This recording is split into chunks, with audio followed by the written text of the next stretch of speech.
Yeah. So I thought that was a nice link. It's something you can also expand upon. So it's like a seaweed Okay. based, biodegradable, vegan friendly, ink or something. So All right. And you wanna write it down. Would it kill you just to listen?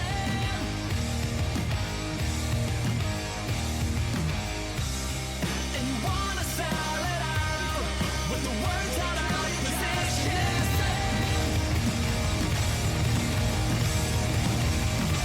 Hold on. And you wanna see the break of dawn. Brush your hair back from your face. You won't see me when All right. Hello, everyone. Welcome to Every Degree Matters. This is your first podcast, and I got my co host and a good friend, Christian Mortality. Hi, Chris. hey, Saffran, how are you?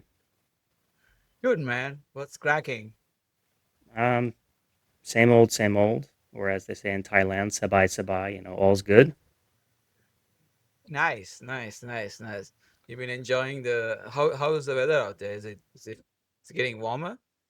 It's always warm, hot and humid, 24/7, all day, all night, every day, every week. Interesting. It's nice to I miss those summer weathers. But at the same time, I mean, in California, it's pretty dry though. Mm, Uh, we had right. a couple of last week was a little hot. I mean, it was a little hot. It was like above 100, but yeah, it's not bad right now. Right now, it's perfect. I just went for a walk, and it was pretty good. Yeah, I can imagine an evening walk in the Los Angeles area is probably quite nice, weather-wise. It's pretty, it's pretty nice, but at the same time, I feel like it's pretty scary too. LA I mean, the place where I live, it's fine, but it's kind of getting creepy as well at some point. Right. Well, the good thing is here in Bangkok and Thailand, it's very safe. Walking around, no one bothers you. It's quite safe. It's quite nice. Yeah. How does it feel? Like, you mean you've been living, I mean, you were born here in the US. Hmm. And what do you see? Like, you mean you're from Massachusetts, right? Right. And how do you see that transition? Like, how do you see that difference? If you look at, I mean, when you were born, you went to college here, your childhood area, and then Hmm. you look at Thailand, and what's the difference? I mean, it's a third world country, basically. I mean, I think it's getting to the middle income country, Yeah, if I'm yeah. not mistaken. So Thailand is, I would say, it's firmly, a developing country. And with various degrees of development. And I would say coming from, what's called a quote unquote developed country, I would say Thailand is still quite comfortable. As I said, there's various degrees of development, but Hey, Chris, otherwise, just stop you. Sorry to cut you off. Can you speak a mhm. little louder, please? Yeah, yeah. So I guess, some of the major differences, right, between Thailand and the United States. First, I'd like to kind of just say, like, I think broadly speaking, in my experience, having traveled to many different countries and experienced many different cultures, I think people are, when you kind of distill them down to their basics and you distill human society down to its basics, are broadly similar. I think there's more in common between people than there is not in common, and I think that's one of the great unifying factors of humanity, and something I love to explore. How can I find these commonalities while still navigating different cultures? And when it comes to like Thailand and the United States, I mean, there's many different cultural aspects. Some that are on the surface and some that are beneath the surface. On the surface, of course, there's differences in code of conduct in public spaces, like things like respect in Thailand are a bit more important.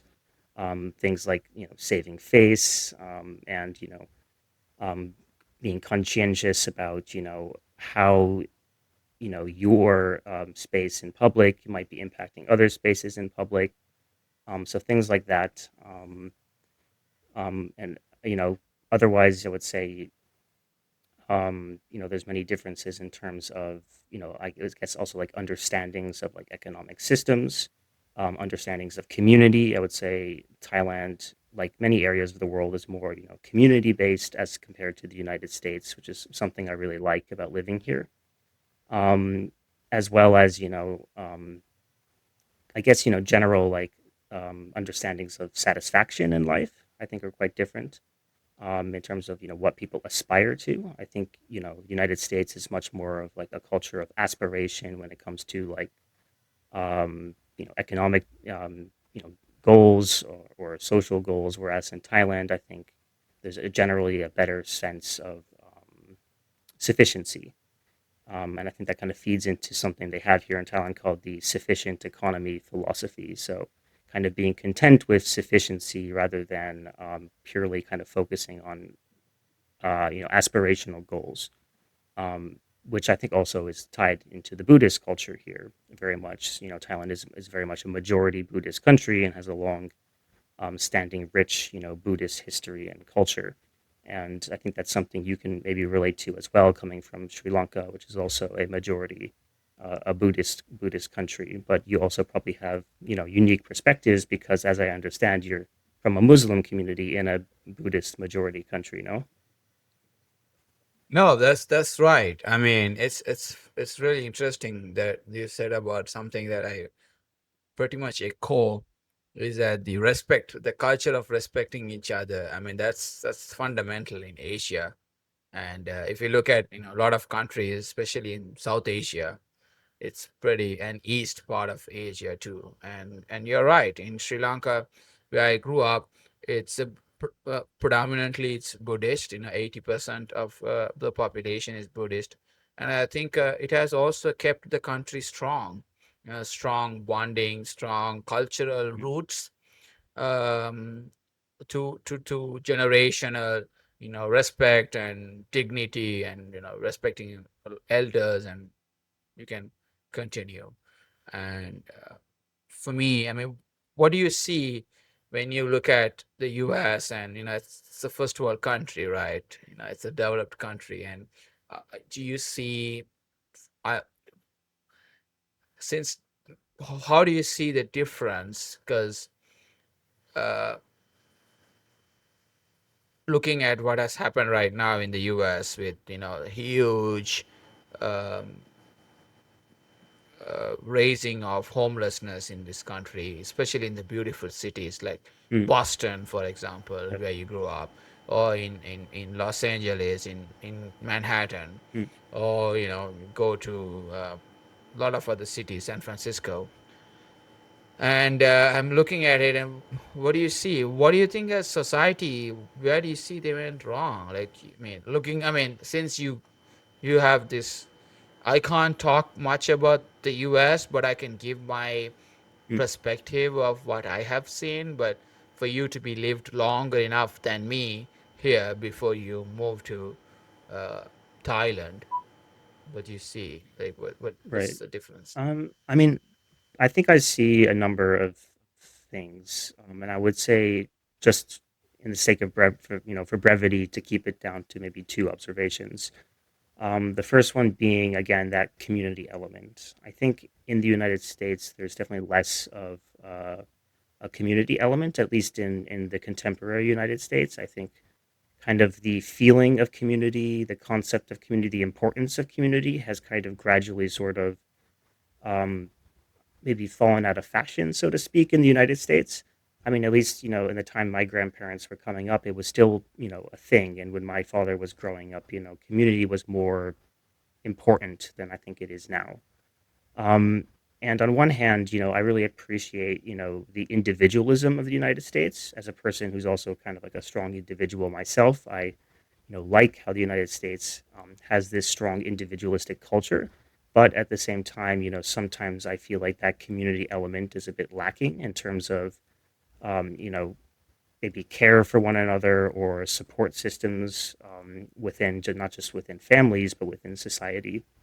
For example, in Thailand, the extended family, and I think this applies broadly to many other countries as well. The importance of the extended family is greater than that of the United States. I think you can rely more on your family in a country like Thailand than you can in the United States, for example, where it's a bit more um, about self-reliance and individualism. And the second observation I would say has to do with, I think, mental health.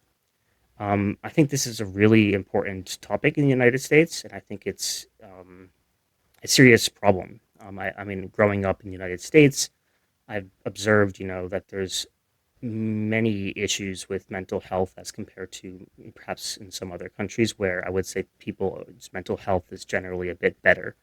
And that might also be linked as well to the community element, but I think there's various, other factors at play. Um, you know, Regarding things like, for example, high instance of, substance abuse in the United States, a culture that kind of values, like I said, like things that are a bit more aspirational. So people might feel, like the weight of failure more, for example. A culture that sort of, I wouldn't say glorifies or promotes, but is where violence, I would say, is kind of pervasive in American culture. Um, I think that's quite evident, in like the shows people like to watch and the games people like to play and things like that. So I would say, yeah, I mean, I think there's definitely a mental health issue in the United States, and um, yeah, I mean, again, like things like substance abuse, these are major challenges and major contributors to this issue you mentioned, like homelessness, for example. Um, Yeah. yeah, and I think like yeah, I mean, I watched growing up many of my peers and stuff really struggling, mentally, and not necessarily having, despite all this modern medicine, all these therapies we have and stuff. It's simply there's no replacement for just being mentally well. And I think holistically speaking, the United States isn't really offering, in a cultural and societal way, that kind of holistic happiness. There's something that's just, I think, missing between the individual and society. What exactly that is, I mean, I'm not sure. I think, like I said, there's a variety of factors at play, but yeah, these are my two basic observations. And I think it'd be really interesting to hear also, what you think, maybe some of the contributors to the challenges that the United States faces are. I mean, if I in my living in the United States for some time here, I feel like the the the nucleus of family is always broken Mm, at a very young age, and it's okay. I mean, if you like you said, the extended family, the community, the camaraderie, if you look at how we look for each other mm, and how you care for each other, especially within your family, right. and this whole narrative that when you turn 18 you have to leave your house, that's just embedded in every American society. I'm not saying that's wrong, but if you have to do it in the right way, Mm, if you don't do it in the right way, you can go in two different directions. And I'm right now, I feel like you said, drug usage is so heavily, fentanyl crisis is crazy, and people are dying. I know couple of my friends who died of fentanyl. It's just mm, so bizarre how unfortunate it is when things get into this country. And I hope, and at the same time, there's also this when you I look at it in a way that in the society where you're more focused on individualism, like you said, and independence, which is also good, right. because of that independence only we got great entrepreneurs in the US, great innovations that's happening, and that leads to a lot of, you can also be introvert and become an innovator and just build something, Mm, and which is the fascinating part of United States. At the same time, going back to violence, I mean, I kind of feel I really like the First Amendment. I really like the Second Amendment, but sometimes the Second Amendment is like the gray area of. It's like yeah. it's great. I love it, and but at the same time, when you look at you know the uh, the access of weapons and everything in this country is much easier than any other country. But if you look at California, they have strict laws. I think there's common gun laws should be implemented, Mhm. basic laws, go through mental checkup and everything. At the same time, we have to have a society that that doesn't encourage homelessness, that doesn't encourage being on the street, and also provides um, opportunities, therapy sessions, for people to convert. And it's that's like to transition, to help them, to support them. And I think it's a funny thing that I have come up during these recent days. I feel like uh, I think I already shared it with you that the far end of capitalism is the birth of socialist ideas, right? At the same time, so let me repeat it, the far end of capitalistic countries or vision is the birth of socialistic ideas. And at the same time, if you look at that's predominantly right. I mean, for right now, you can see it in the US. If you look at, for example, the right now the, the mayor's race in New York City, Mamdani is far socialist guy, but people are supporting him. Mhm. People are going towards it. I mean, I'm not a fan of it, but you can see a lot of people are going behind it, and it's Right. just crazy.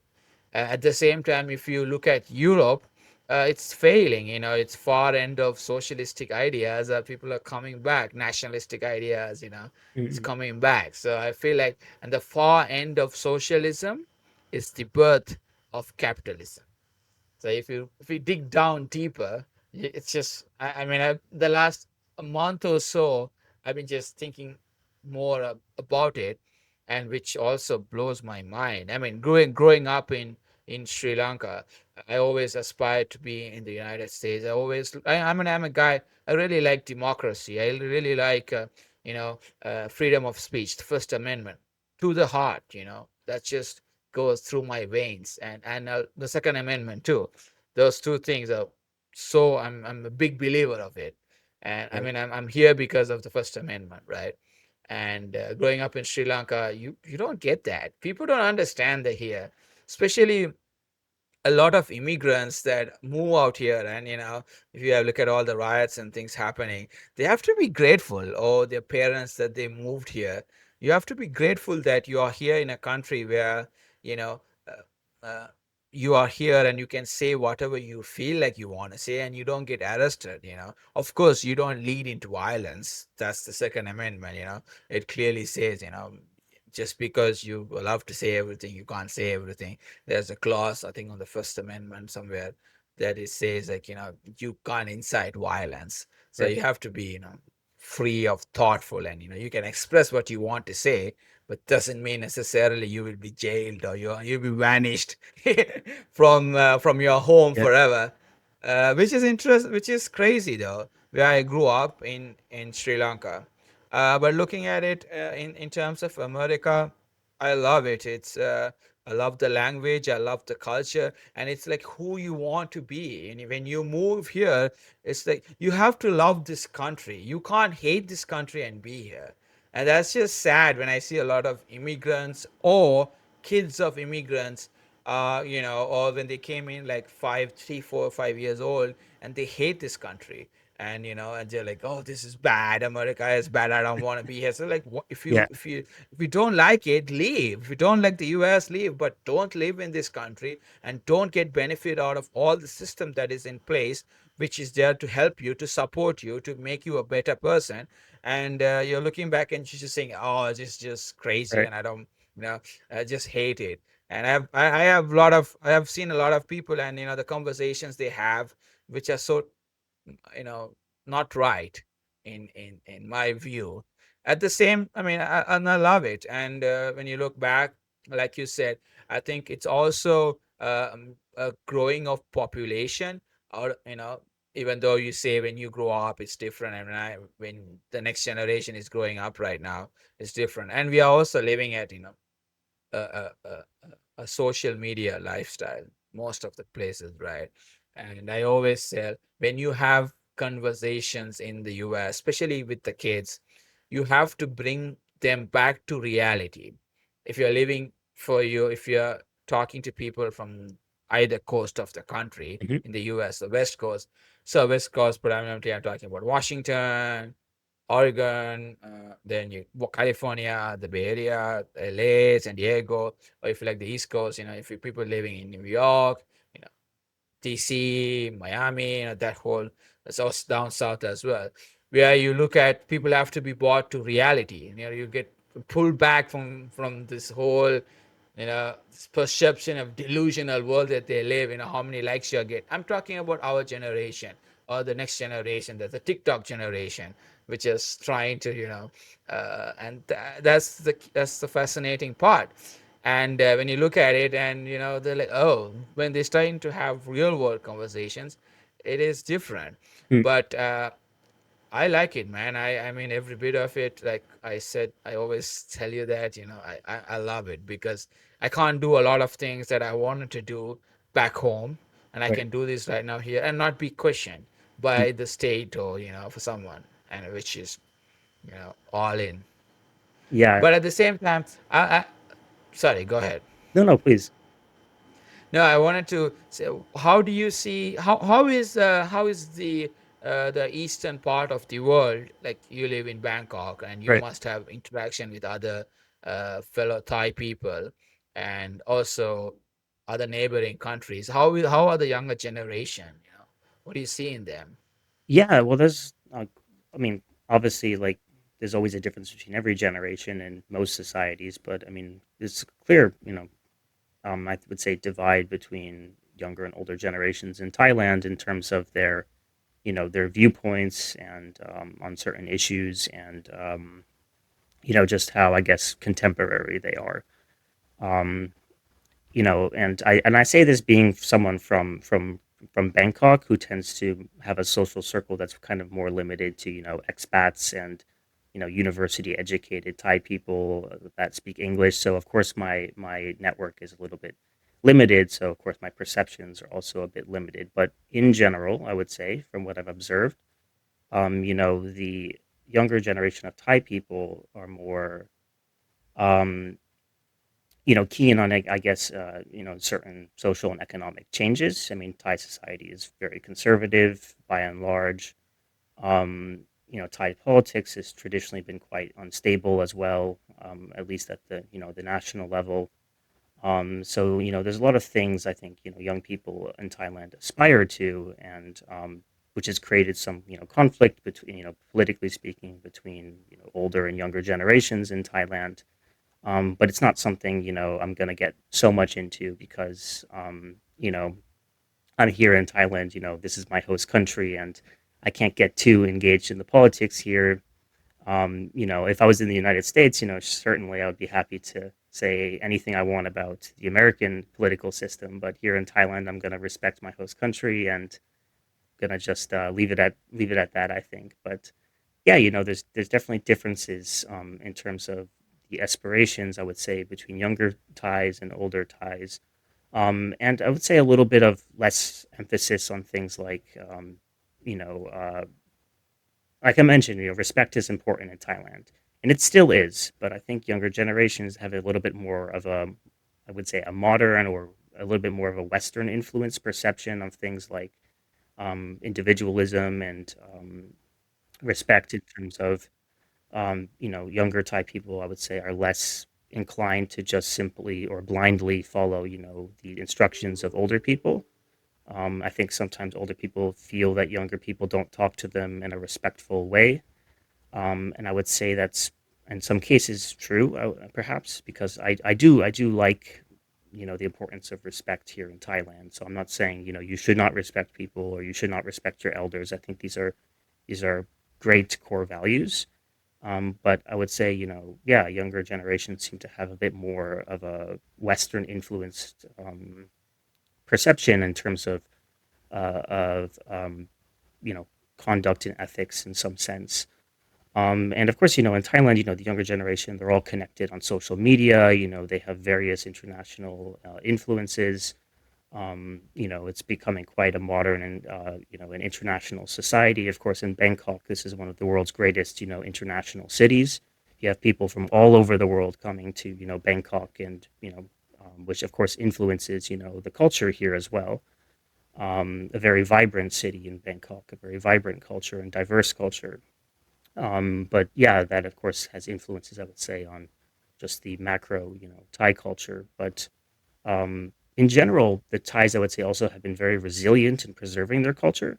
So, I mean, Thailand's been a destination for tourists for, decades. Millions of people come here every year from around the world. Lots of people stay, like myself, end up staying here for a long period of time. But throughout it all, I mean, Thailand's also been very culturally resilient in terms of retaining, their culture and protecting their culture. Um, Sometimes that can be challenging as a foreigner, staying here. And I think that's one of the things I really do like about the United States. And we talked about this before, in that anyone can be American. And if someone tells you otherwise, they're wrong. And that's one of the things I really love That's about the right. United States. Exactly. And in Thailand, it's a little different because, I mean, even if I stay here, as a resident or I obtain, you know, the legal rights to stay here for a long period of time, and even after 20, 30 years, I'm still going to be a foreigner. It's just less integration, and there's a stronger, divide between Thai culture and other culture. And I think that's fine. It's important to preserve your culture. But in the case of the United States, you can't claim to have one American culture or one American identity. That's just fundamentally un-American. And that's one thing I really love about the United States is that anyone can be American. And again, if someone tells you otherwise, no, that's wrong. Um, No. so as Yeah. yeah, I mean, I'm sure you believe that very much, yourself. And That's right. I mean, I strongly believe in that concept. If you look at the famous speech that Reagan made, I think just before he had left office, and he's just before he was going to leave the office, he said, "You can go to Germany, but you cannot never become a German. You can go to France, you can never become a Frenchman." But you can go to UK, you can never become British. Yes, of course you will become a British in terms of document wise, you will get the citizenship in France or in Germany. But only in America, you can come to America and become an American. That's just the culture and how the melting pot, they say, it's just a beautiful aspect of this country where you have so much of diversity, so much of inclusion, and so much of people from different parts of the world and embracing um, what America is for. And right, and I feel like in the last 10 years or so, it has got a little bit of derailed from that track. And there's so much of haters of America living in America, immigrants especially, and I hate them to the core. And I don't know why. Maybe it's because the global representation of America is different, or it's been a different perspective how US has been represented into the outside world. Nevertheless, whatever said and done, if the United States is doing right or wrong, you have to stay allegiance to the flag. That's the Constitution, right? If you move from a country to another country and you become a citizen, and you put the allegiance to the Constitution. You have to be faithful for that. You can't be living in the US and crying about it, that this or whatever the country is doing to outside world. Or you can, yes, of course you can complain about internal politics. Yes, you can ask raise your voice, but you're allowed to. That's the First Amendment, right? But at the same time, you have to be cautious of what you wanted to say, in terms of thinking of where you came from, and what where you are right now. And that's the key point. Like when you are in a different country, and you're born in a different country, and you're in a different country, like you said, you are not, you even if it's imagine if I'm there and I won't be able to say anything, but I'm here, right? I can say whatever I want, and the government is not going to come back at you. And that's the beauty of this yeah, country. And yeah, and I mean, I'm going to just go back to this famous quote that I'm sure you've heard. like dissent is the greatest form of patriotism. And I really do believe as an American, you should be critical of your country as a means to improve your country. You should always strive for better and use your liberties to do so. But at the same time, like criticism has to be constructive. And I think politics in the United States has really diverged from being constructive to being too extreme. That's right. Yeah. So yeah, I mean, like you said, like this one, you can be upset about things in the United States, but you shouldn't be hateful about it. That's never a foundation for constructive dialogue or progress. You already, I mean, just by default, as soon as you introduce like hatred into something, you destroy the foundations, the building blocks for anything productive. Um, and when it comes to like hating the United States in a sense, if you're an American or you're staying in the United States and you hate the United States, that's in a sense like saying you're hating a part of yourself because the you can be in the United States kind of like what you want to be. So like if you know hate the country fundamentally, in some sense you're kind of fundamentally hating some aspects of yourself, and because I don't think there's a huge divide between the country and you. I mean, there's a very intimate linkage between people and their country, and you know for that reason, I'll always love the United States, even though I'm in Thailand, and I'm enjoying my life in Thailand, and I love Thailand as a country. I'll still always love the United States. It's despite its many flaws. Um, and the fact that I love my country as well means that I would like to improve my country. And again, I think there's room for criticism. It just has to be constructive. No, that's just and how do you see? I want to a little bit dig down. Like how I mean, in Thailand, right? If you take an for example, it has the kingdom, the king's monarchy, right? Rule.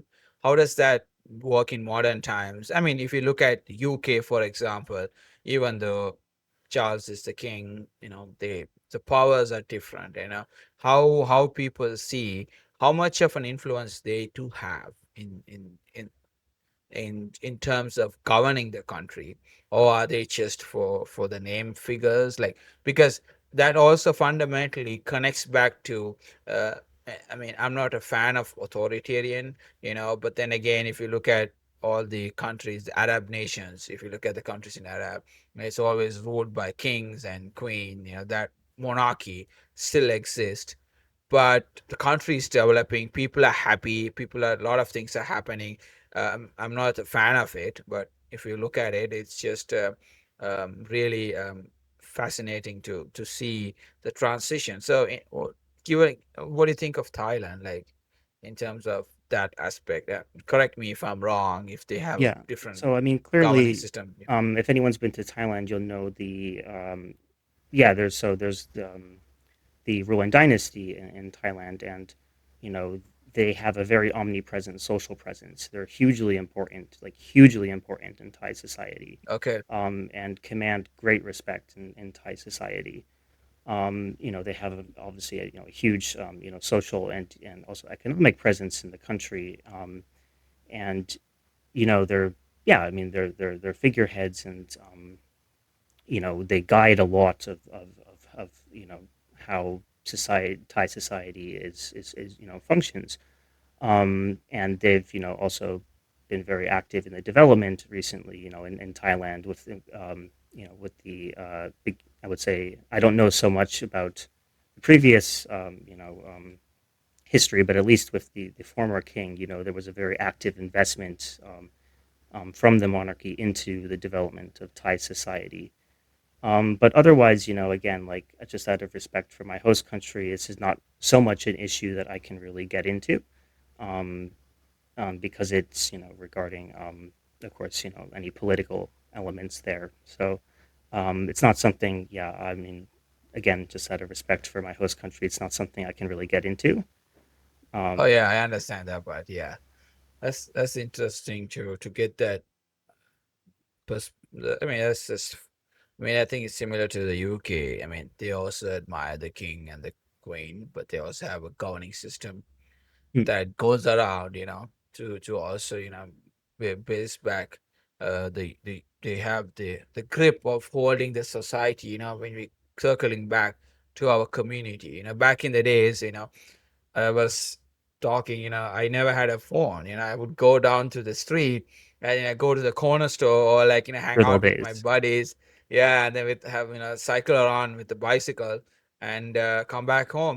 Parents never was scared about Mm. what would happen to us. We were always fine, and when it gets dawn, when it gets darker, we are like, hey, we are back, and they're not afraid of us.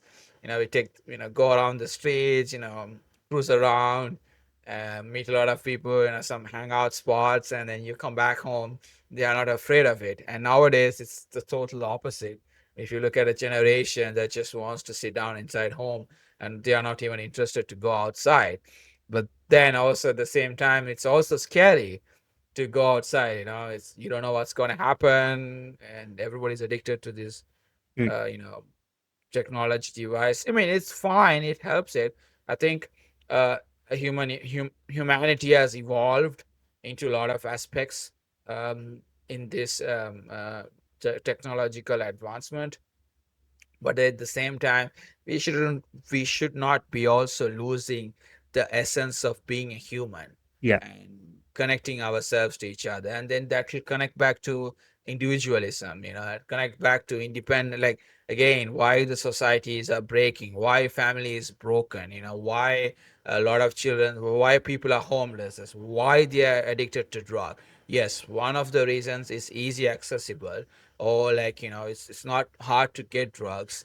At the same time, they are also in a lot of depression, anxiety, violence inside the family. Domestic violence is high in every part of the country. And unless, um, it's different. I mean, any part you have that violence. And also when you have a society watching at you, you're, so you don't, I mean, if you ask me, when I grew up in Sri Lanka, probably it's the same to you when you grew up in Boston. I mean, I can see the difference, right? Right now, when I grew up, like, people around me are watching me. That's how my perseverance. Like, oh, I can't do something bad, like drugs, or smoke a pot or something. But yeah, like now, kids are like, who cares? They don't even like look at it. This is like none of their business. That's how they are moving in terms of here right now in the last 15 to 20, and that connects back to Elon's great theory of population decline, which is true. America is in on the pathway of declining population. Europe is already there, and people don't want to have kids because kids don't know how. Like me and you, who we are exceptional, but next generation, one of their reasons that they don't know how to grow a kid. They're scared. They Yeah. don't have experience. Or and then Mhm. also back, and that comes into finances, inexperience. Like you said, extended family help when you have a kid. You can't, you have to more rely on systems like daycare system, for childcare. You have to rely on other systems in place, where when you go back home and you ask me, probably it would be the same to you, that my grandparents looked after me. My grandma, my mom used to go to work, and then I was always with my grandma, and doing all this stuff. She would be the person who was teaching me, Right. or looking after me. And most of the families, I mean, back in the days when I grew up, it was like that, but now it's changing. And the kids are also not growing up in terms of uh, what do you call, with the family, with the mother. The love of the mother is just undeniable and unconditional, because she gave birth to her kid. That doesn't, you can't deny that fact. And it's always connected so much. Fathers come and go. If you ask any kid, they have more love to their mother than Or at least a fathers. different But kind of love. Yeah. different kind of love. Yes, it's not the same kind of love. But what I'm trying to, when you look at that cultural bond, that societal community, that looking after each other always helps a society to grow, not a declining society Mm. that's addicted to drugs or fentanyl, like addicted to gang members, like all those things. It's all violence. It's all end up in violence. That's pretty sad. And on the other hand, they also don't have help when kids wants to have kid when this generation, they want to go and buy a house. They have to work for like 2 3 jobs. Back in the days, our family, in particularly in the US, you can watch for this, that when your parents grew up, they if one person works in the family, you can easily buy a house. Right. Or if two parents are working, you comfortably you can own a home. Nowadays, it's when you get out of college, you're in debt. You pay the debt forever when you get out of Yeah, and you're colleges, lucky and to then get you a end. shoebox apartment for, 1,500 a month. Yeah, that's right. And then you can't even, how are you expecting the next generations to have kids? They're scared. I mean, that's a fair I'm fair certainly scared. point, right? They're certainly scary, and they don't have a home. When you're even people in the 30s, late 30s, mid 30s, or early 40s are even Mm. scary, getting scared to buy a home. Housing prices is skyrocketing, income is not moving, the income to expense ratio, right, it's so not right. So when it doesn't mean, if you made $50,000 3 years ago, it's not equal to $50,000 now. Inflation 0.3 0.2%, 3%. At least you need to make 70,000 of dollars a month, sorry, a year.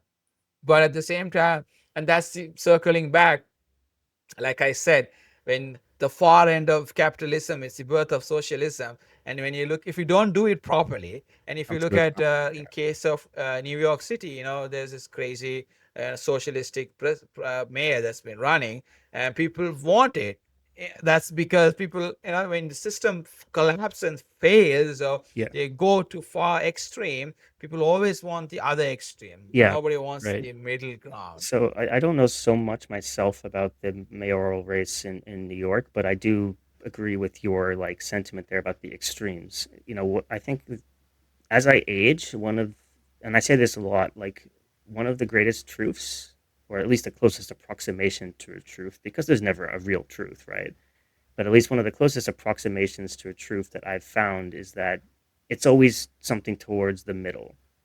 Like if you find yourself veering off, somewhere on this extreme or that extreme, and you pay attention to what other people say, or you pay attention to what you learn or what goes on around you, ultimately, I think you kind of arrive more towards the middle. You can still have a leaning here and a leaning there, and you should, because you need to be guided by something. But I find that, yeah, it always kind of comes back to somewhere in the middle. And yeah, I mean, I think this is one of, to me at least one of, also one of the major problems in the United States is just this polarization. And as someone that leans politically left, this is also something I've resented, in the way that I've seen kind of leftist politics being handled in the United States, is that it went so far to the extreme that it really didn't serve our interests. It didn't serve the interests of the values that I hold close to my heart, because it just served to divide people and to provide ammunition to another extreme, except on the right. Um, so yeah, I mean, I think what you said really makes a lot of sense about the birthplace of extremity, um, and I think Yeah. it's a great observation. Yeah, I know. I've and look at the same thing as well. It's because people always ask, why is President Trump popular? Because he's center right. Yeah, his ideas are center right, not his people who are, I mean, the entire Republican Party. But if you look at in general, his ideas are center right. The populist idea, some of the populist idea always works, and you can't be in a far end of the spectrum and convince people to to vote. And the other funny part I learned recently, a couple of days ago, we can talk about it later on in the next time, that 42% of Americans are independents. So that's just like wow. That's like okay. So there's a 42% of Americans are independent. So only like Is this 60% independent as in like, as a voter. they're They're not like registered. registered as okay. Yeah, they're 42% of registered independent, and then you have I think 30. It flip flops between Right, right. the Republicans and the Democrats. And yeah, and look at that's again the whole discussion is that how do we like each other's country, right? You know, when we talk about in our intro that we say that I come from Asia, but I live in America, and you're from America, and you live in Asia, and there's so much of respect, value that's this country can offer to me. At the same time, you're learning a lot of things that what I learned. Back in the days when I grew up, you're looking at things that it's the vice versa that Right. we are exchanging Yeah, yeah. knowledge Again, or in the middle. learning in the middle, right? And which is really amazing. And in terms of how to navigate these things, if you look at the polarization, if you look at also the divide and rule policy, that's just I hate it. Mm-mm. As someone who came from Sri Lanka, it's a sad part that when the British left, they left this small tiny little bit of policy that you divide and conquer. I mean, that was the whole system of if you take it, Yes. if you look at the Roman Empire, if you look at the Ottoman Empire, Right. it's the same thing, right? If you look at Genghis Khan, it's the same thing. If everyone, that was the key policy of how people wanted to divide and rule, and I that's really Yeah, sad. I would say though in the case of well, I'm not a historian. Let me just say that to start. But yeah, I mean, I think the case of like the British Empire and the Ottoman Empire, there was definitely divide and rule and you know playing into the differences between people in order to preserve unity of this multi-ethnic entity. In the case of the Mongol Empire, as I understood, like there was also, I mean, of course, there was a great deal of conquest and it was enforced by violence. But as I understand, there was also a fair amount of respect for diversity in terms of what individual people offer, and there was a lot of Hmm, collaboration. So I think that's interesting. kind of one of the key differences I would say between, you know, other larger empires and the Mongol Empire is that the Mongol Empire was a bit more, dare I say, collaborative. It's Yeah.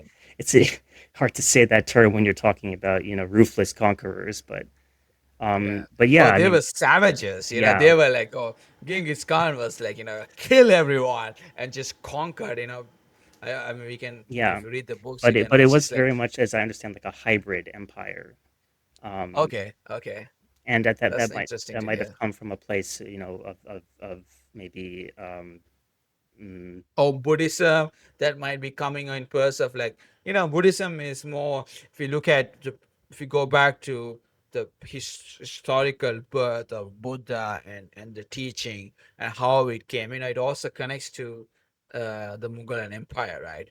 And if you look at maybe it also imposes a lot of peace and at the basic, and maybe that has a little bit of a role that has played a little bit of role in terms of how the evolution of the empire has become has was from the beginning to the end, isn't it?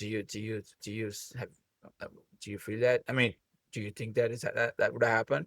That played a huge role, the religion, especially um, Buddhism. in sorry, in terms of what? No, I'm talking about in terms of um, because Buddhism is always teaching peace and harmony and and because all this big Mughal Empire or the roots of Mughal Empire was Buddhist, there was all Buddhist people, it was all like Buddhist culture. If you look at the empire, but did that play a role of diversity, bringing in people and letting them go, even though they were savages, but they were Uh, I mean, I think in the case of the Mongol Empire, this had, I think, predated the widespread influence of Buddhism in that region of the okay. world, at least. I think they were more like traditional. I think that the religion was. just broadly termed like Tengriism, like worship of Tengri, the god of the sky, and other things. But I think I mean, there were also Buddhists in the Mongol Empire and Christians and all kinds of other, Muslims and all kinds of other religions. But I would say like maybe it came from a place of like I wouldn't say being deprived because that might be sound offensive when you're talking about a culture, but like a place like Mongolia that was very like wild, at the time. It didn't have a lot of resources. It didn't have you know expansive civilization like in other areas of the world like China or the Middle East or Central Asia that had like flourishing civilizations. I think it was kind of like a blank canvas in some ways, and I think that's also what Okay. the United States kind of was, at its founding as well, was kind of like a blank canvas.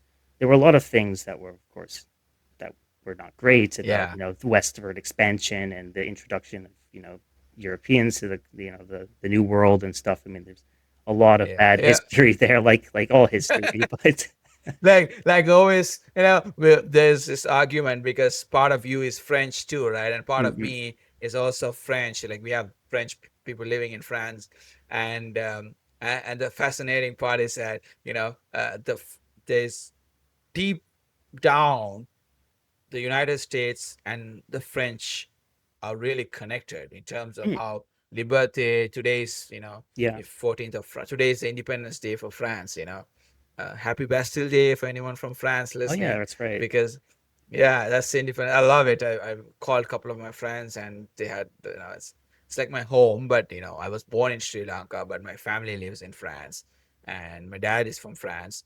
So it just makes a different aspects of life. But anyways, because I mean, how far like do you enjoy it? Do you enjoy the pod? Yeah, I think it's a great opportunity to, just sit down and talk. It's not something you can Nice. do all the time, particularly, and in fact, most of my day I'm just working. So, you can't, first of all, I'm not It's the talking to same. people, I'm looking at my computer screen. And That's always a safe that, side a human for it. connection, you said, right? We need that human connection, I know. I mean, human connection is human is element. it's getting it's really element bad, but anyways, I mean, again, thank you so much for everyone for joining us. But Chris, as we promised, what is Mhm. your the day of the inspiration that you have to share with the audience? Okay, so I woke up this morning and I was feeling a real need to be inspired. I hadn't had my coffee yet, so I was feeling down. Okay, I needed some with your inspiration. I needed caffeine. some energy. I needed that kick to start my day. So I went to a website that specializes in positive news, which is actually a nice practice, once in a while to get away Mhm. from the negative headlines and focus on something positive. So I saw this interesting, innovation that company. I think it's called Oceanium. Forgive me if I'm pronouncing it wrong. But they Come developed, on, Chris. Don't you come from a country where you were born into English? yeah, but this is not in the English dictionary, Saffron. Oceanium, but Oceanium? it's quite interesting, and so they had a Okay, product go ahead. called Sorry. Ocean Ink, which is a fully biodegradable water-based ink that's derived from seaweed, and I also kind of wanted to mention this because I think seaweed is quite interesting. So it's a big growing market right now in the aquaculture industry, not just in Asia but in other areas. In Thailand, for example, this is something that they're kind of looking into as a potential new source of jobs and economic growth in their aquaculture sector. Countries like the Philippines is already a really strong seaweed industry, and seaweed has like all kinds of diverse applications, such as this sustainable, biodegradable ink. Um, Have you ever from tried seaweed? Yeah, yeah, I think it's great. I've had various kinds of seaweed. I had my first seaweed with one of our common friends that Hmm, I know who eats. Me and you know that person. I don't want to mention her name, but she sure. always eats all green stuff. Like Okay. Yes. when I first came to Thailand, I Mm-mm. think in 2019 or maybe 17, 18. And I can't recall it, but she gave me the whole seaweed. It was seaweed chocolate. For the Oh, first that's time interesting. eating, yeah, because she's pretty addicted to sheep. I mean, a lot of vegans, not vegan, Mhm. like vegetarian stuff. But yeah, sorry. So where did this company start? Like, what is this innovation? How long it's been there? Is it like a new thing, or it's been there for As, like as I a couple of understand, years? the company is from 2018. Um, Okay, so it's been there a fair amount, still kind of new. The product, I'm not sure about the product itself. I had found it also as well on World Wildlife Fund article as well. So there's some linkage as well with okay, World Wildlife Fund.